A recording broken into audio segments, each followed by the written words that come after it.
অমৃত সাগর YouTube চ্যানেলে আপনাদের সকলকে জানাই সুস্বাগতম। প্রতি বছরের মতো এবছরও 17 সেপ্টেম্বর পালিত হবে বিশ্বকর্মা পুজো। বিশ্বকর্মা পুজোয় এই কাজগুলি ভুলে করবেন না, না হলে কিন্তু চরম সর্বনাশ। বন্ধুরা, আমি এরকম মোটিভেশনাল স্পিরিচুয়াল ভিডিও বানিয়ে থাকি। যদি আমার ভিডিও ভালো লেগে থাকে তাহলে অবশ্যই চ্যানেলটি সাবস্ক্রাইব করবেন এবং পাশে থাকা বেল আইকনটি অবশ্যই প্রেস করবেন। চলুন আমরা মূল প্রসঙ্গে আসি। দেবশিল্পী বিশ্বকর্মা হলেন স্বর্গের ইঞ্জিনিয়ার। তাই কর্মসূত্রে মেশিনের সঙ্গে যুক্ত যারা, তারা বিশ্বকর্মা পুজো করে থাকেন।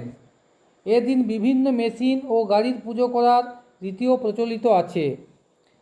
এখনকার দিনে আমরা প্রায় সবাই কোনো না কোনো মেশিন বা যন্ত্রাংশ ব্যবহার করি।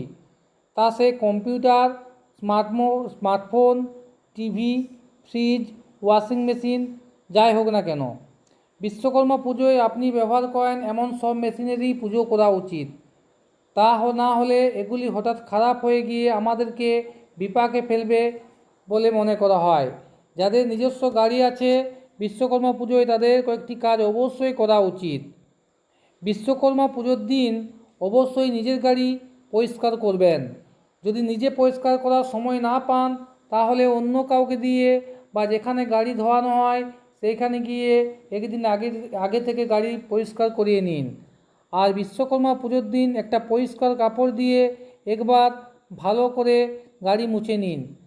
সব যন্ত্রেই এই বিশ্বকর্মার বাস, তাই তার পুজোর দিন আপনার গাড়িরও পুজো করুন। গাড়ির ইঞ্জিনে সিঁদুর দিয়ে স্বস্তিক চিহ্ন আঁকুন। ফুল, মালা ও চাল নিবেদন করে পুজো করুন।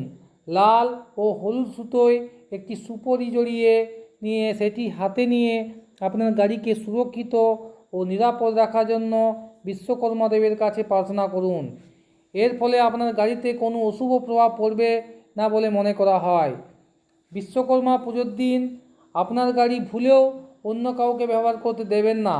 একে অশুভ বলে মনে করা হয়। এর ফলে গাড়ি নিয়ে নানা সমস্যার মধ্যে পড়তে হতে পারে আপনাকে।